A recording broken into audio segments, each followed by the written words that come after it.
L'œuvre Je suis une légende, écrit par Richard Matheson en 1954, est un livre de science-fiction contemporain. Né en 1926, Richard Matheson a débuté une carrière de journaliste avant de se tourner vers l'écriture. Il a acquis une renommée grâce à 3 romans, Je suis une légende, L'homme qui rétrécit et Le jeune homme, la mort et le temps. Tous 3 adaptés au cinéma. C'est d'ailleurs vers le cinéma que Matheson se tourne très vite, écrivant des scénarios pour de nombreuses séries télévisées. Il décéda en 2013 à l'âge de 87 ans. Dans le livre Je suis une légende, Robert Neville incarne le personnage principal du roman. Dépressif, seul face aux vampires, il est le dernier homme vivant sur la Terre. Sans savoir pourquoi, il garda un espoir qui le fera survivre durant ces quelques années de solitude, dont il devra subir afin de survivre. C'est dans sa maison qu'il survivra pendant 3 ans.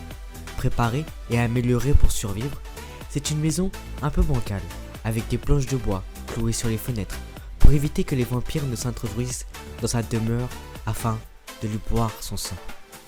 Suite au décès de sa femme, il n'eut plus personne pour parler, chouchouter, etc. Bref, il n'eut plus personne à aimer.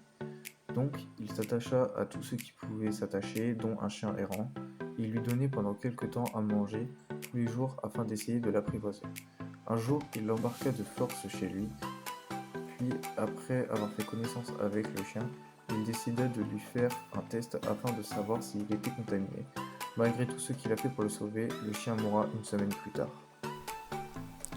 C'est un coup de massue qui tomba sur le crâne de Robert. La seule chose qui lui a apporté du bonheur depuis le début de l'épidémie vient de mourir. Mais malgré ça, au fond de lui, il garde un espoir de ne pas être le dernier homme, qu'il y ait bien quelqu'un comme lui quelque part. Un beau jour, il alla au cimetière, voir sa femme morte à cause du virus. Puis avec stupéfaction, il découvrit une femme. Un espoir grandissant se créa dans son cœur. Alors il l'appela, mais sans réponse, il décida d'aller la voir. Mais elle avait l'air d'avoir peur. Elle prit fuite, mais il réussira quand même à la rattraper. Puis il l'emmena dans sa maison et il décida de la tester. Quand il apprit qu'elle était l'un des leurs, elle l'assomma, puis elle s'enfuya en laissant une lettre derrière elle, où elle expliquait qu'elle l'espionnait et que tôt ou tard elle viendrait avec les gens comme elle pour le tuer. Alors elle lui conseilla de se sauver, mais Robert ne faisait rien.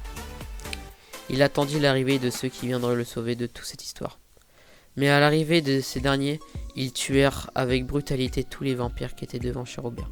C'est alors qu'il décida de lutter, mais il ne vint pas à résister. En sortant de chez lui de force par ses libérateurs, il découvrit une foule qui n'attendait que son exécution, car pour eux, c'était lui le monstre, ils en avaient peur. C'est alors qu'il comprit que c'était le tout dernier d'une espèce légendaire qui bientôt atteindra sa finalité.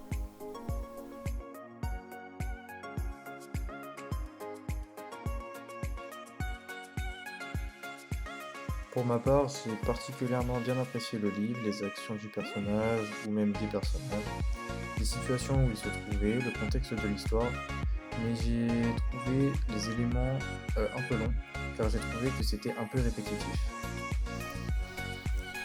Personnellement, au début, j'avais du mal à bien comprendre l'histoire.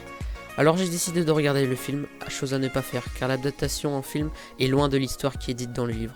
Alors j'ai lu petit à petit, j'ai compris, j'ai adoré la fin du livre, qui nous donne une vraie claque comparée à l'adaptation. Le livre est plutôt simple à lire, pas trop long, j'ai pris plaisir à le lire, je le recommande.